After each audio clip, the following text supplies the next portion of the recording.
Now, I showed you last night how, while he was in Glasgow, former Prime Minister Malcolm Turnbull made excuses for China and Russia on climate action. Well, it would be better if they were here, but the most important thing is, what are they doing? Now, you know, the critical thing is concerted global effort. China has increased its commitments to cut emissions. I mean, Russia has too, for that matter. How very nice. And despite Australia's 20% emissions cuts and signing up to net zero by 2050, Turnbull criticised his own country. Australia's never been more out of step on a global issue with its friends and allies than it is on climate. And even more dramatically, Turnbull, from Glasgow, viciously attacked Scott Morrison.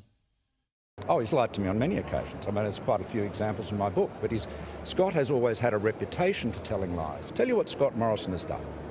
He has sacrificed Australian honour, Australian security and Australian sovereignty.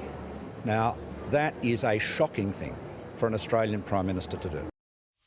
Extraordinary stuff. And I want to make an important point here that I have to say was drawn to my attention by a couple of highly experienced diplomats who've served Labor and Liberal governments at the highest level, both here and overseas. And that is that Turnbull's behaviour is unprecedented. For a former Prime Minister to savagely attack a sitting Prime Minister personally and on policy issues, foreign policy issues, while both are overseas, is unprecedented. There's a convention, of course, for opposition leaders so that no opposition leader would engage in this kind of political attack while overseas. Why? Well, because it damages the nation. It's unseemly for our country, and therefore it would backfire politically for them.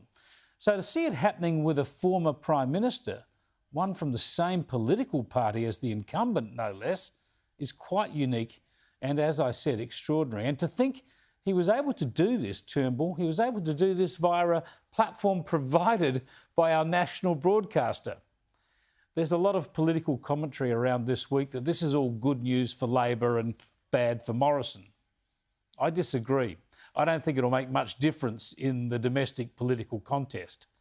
But it is bad for Turnbull's reputation and embarrassing for Australia.